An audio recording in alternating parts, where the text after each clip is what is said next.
Halo teman-teman, selamat datang. Jangan lupa di subscribe dan di like agar channel ini semakin berkembang. Halo teman-teman, semoga teman-teman baik-baik saja dan juga selalu dalam kondisi yang sehat walafiat. Oke? Nah, kembali lagi bersama saya Muhammad Tarmizi atau akrab teman-teman panggil Onal. Nah, di video kali ini saya akan melanjutkan video saya sebelumnya mengenai dasar-dasar pembelajaran dalam bahasa Inggris. Nah, buat teman-teman yang baru muncul atau baru lihat video kali ini, teman-teman bisa lihat penjelasan saya di part 1 di video bagian pertama mengenai dasar-dasar bahasa Inggris. Nah, di situ saya sudah membahas pembagian kalimat dalam bahasa Inggris, yaitu ada kalimat nominal dan juga kalimat verbal, yaitu nominal sentence dan juga verbal sentence. Nah, di situ teman-teman bisa tahu lebih jauh lagi, ternyata di dalam bahasa Inggris itu ada dua pembagian contoh kalimat. Nah, jadi untuk mempersingkat waktu, kita langsung aja. Jadi di part kedua ini saya akan melanjutkan materi-materi dasar yang menurut saya perlu teman-teman ketahui, khususnya buat teman-teman yang baru mau belajar atau sedang dalam proses mempelajari bahasa Inggris, yang dimana info ini bisa menjadi info yang sangat penting untuk teman-teman bisa lagi lebih jauh memahami bahasa Inggris. Oke, jadi untuk mempersingkat waktu, langsung aja kita mulai videonya. Di part yang kedua, saya akan menjelaskan mengenai part of speech. Nah, jadi part of speech itu maksudnya jangan sampai salah diinterpretasikan ya, jangan sampai disalah artikan. Masih banyak orang yang mengira, apa itu kak? Apa sih bagian-bagian pidato? Enggak ya. Jadi bukan part of speech yang dimaksud di sini, yaitu bukan bagian-bagian dari pidato, tidak sama sekali. Tapi yang dimaksud dengan part of speech yang akan saya jelaskan di video part kedua ini, yaitu jenis-jenis kata dalam bahasa Inggris. Nah, di video sebelumnya saya sudah menjelaskan ada rumus mengenai dalam pembentukan kalimat seperti di bahasa Indonesia yaitu SPOK. Nah, di dalam bahasa Inggris juga memiliki hal tersebut, yaitu subjek, predikat, objek keterangan. Nah, jujur aja, saya waktu sebelum masuk di bangku kuliah, saya sama sekali belum mengenal apa itu part of speech ya. Jadi part of speech itu adalah jenis-jenis kata dalam bahasa Inggris. Nah, dalam pengelompokannya, part of speech dalam bahasa Inggris ini dibagi menjadi 8 bagian. Nah, sebentar saya akan menjelaskan secara satu persatu dan juga saya akan memberikan salah satu contoh dalam penggunaannya di dalam sebuah kalimat. Oke? Nah, sebelum lebih jauh, jadi jenis-jenis kata ini yang akan membagi dari banyaknya kata dalam bahasa Inggris, ribuan bahkan mungkin sudah jutaan sekarang ya. Itu dalam kata dalam bahasa Inggris akhirnya dipetak-petakan, dibagi-bagi menjadi 8 bagian. Sehingga teman-teman mungkin di sini akan lebih terarah dalam mempelajari bahasa Inggris. Nah, kenapa teman-teman juga harus tahu, khususnya teman-teman misalnya yang lagi menghafal kayak vocabulary. Jadi jangan hafal-hafal aja. Jadi teman-teman juga harus tahu posisinya ini dia di part of speech ini yang mana. Oke? Ya, sekadar untuk mereview atau mengingat kembali, teman-teman pasti di bangku SMA atau SMP pernah dengar yang namanya noun atau kata benda, kemudian verb atau kata kerja, kemudian sering juga dengar adjective atau kata sifat. Nah, mungkin beberapa kata-kata tersebut teman-teman sudah tahu atau sudah pernah dengar sebelumnya.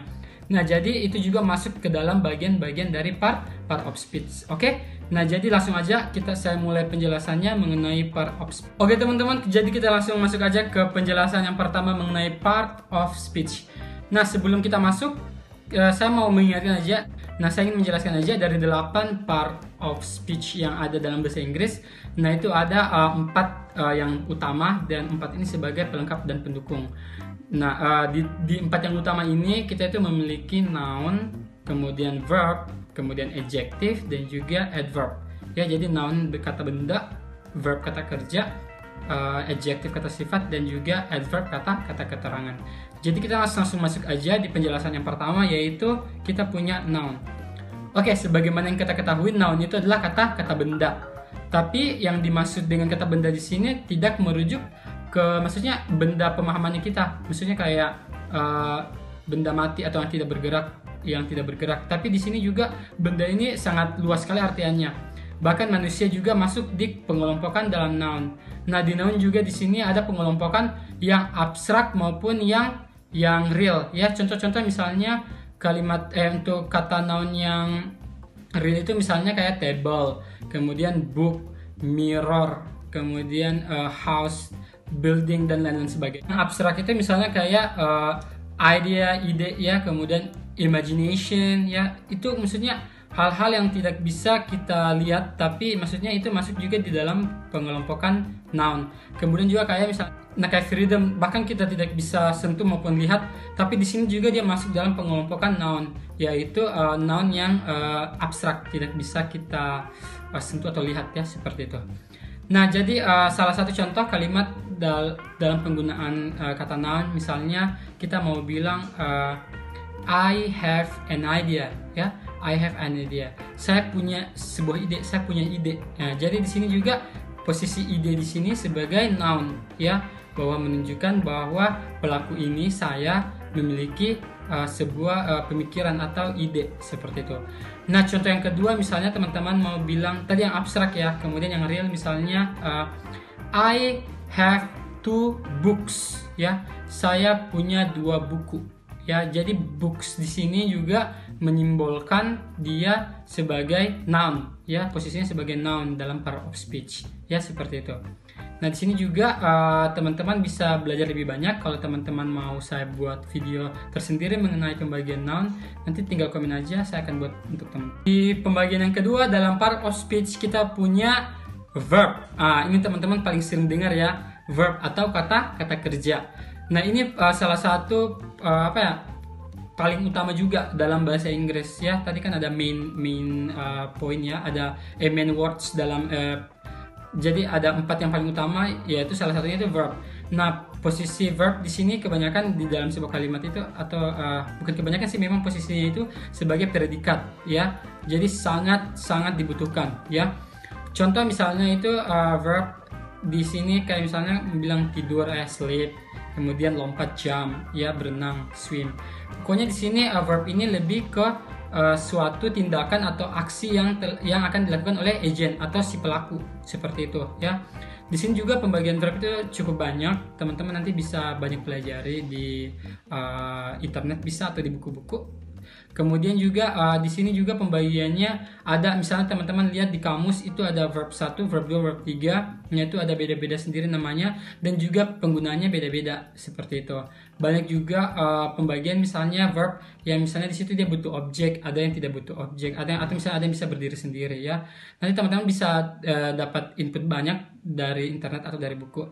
Yang penting teman-teman sudah tahu ternyata di kata kedua ini verb itu termasuk di part of speech yang harus teman-teman juga harus pahami dan kuasai.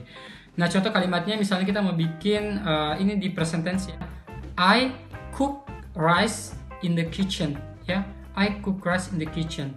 Di sini juga posisi cook ini sebagai verb ya. I cook rice in the kitchen. Di sini posisinya verb, kata kerja setelah subjek. Nah, contoh yang kedua misalnya lagi mau bilang I studied at SMA 1 Palu. Nah, ternyata I studied at SMA 1 Palu. Nah, studied di sini juga sebagai verb, bentuk kedua, verb to, untuk menunjukkan bahwa dia pernah belajar ya atau bersekolah di SMA 1 Palu, seperti itu. Oke? Nanti teman-teman bisa dapat banyak dan bisa pelajari lagi dan banyak contoh melalui internet ataupun buku-buku buku-buku bahasa. Oke, kita masuk kata yang ketiga. Nah, di kata yang ketiga ini saya punya adjective ya, adjective. Jadi adjective ini adalah kata sifat. Nah, kata sifat ini posisinya apa ya? Untuk menggambarkan atau memodifikasi kata benda, noun ataupun pronoun ya. Nah, contoh-contoh dari adjective ini misalnya teman-teman tahunya kayak misalnya beautiful ya. Beautiful, cantik. Handsome, ganteng. Diligent, rajin ya. Kemudian apa? Rich, kaya. Poor, tidak berkecukupan. Misalnya miskin ya, kata kasarnya miskin ya, atau misalnya tidak lebih beruntung ya, misalnya kayak begitu ya. Kemudian ada lagi misalnya handsome, berarti kita punya ugly jelek ya, seperti itu. Nah, semua di situ kata-kata yang dimana posisinya untuk menjelaskan noun atau pronoun itu sendiri, dia masuk sebagai adjective ya. Jadi adjective di sini posisinya seperti itu. Nah, paling sering kita gunakan dalam kalimat-kalimat nominal. Nah, yang sudah lihat contohnya kemarin, kita paling banyak di sini pakai adjective ya. Contoh misalnya bilang saya ganteng, I'm handsome, ya. Wanita itu cantik, she is beautiful. Kemudian mau bilang lagi mereka rajin, they are diligent. Nah, seperti itu. Nah, teman-teman juga harus paham tadi penggunaan kapan pakai I'm, kapan pakai is, kapan pakai are. Nah, teman-teman bisa lihat juga di video sebelumnya di part 1 ya.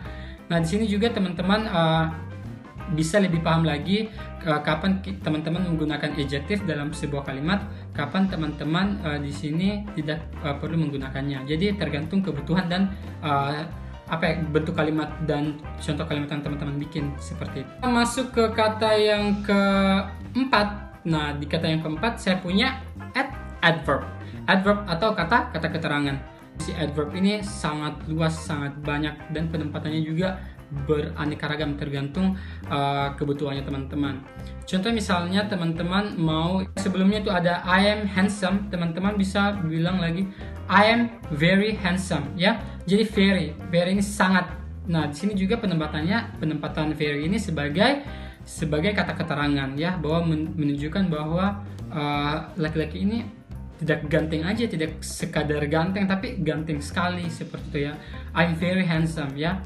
Contoh misalnya lagi dia dipasangkan dengan verb.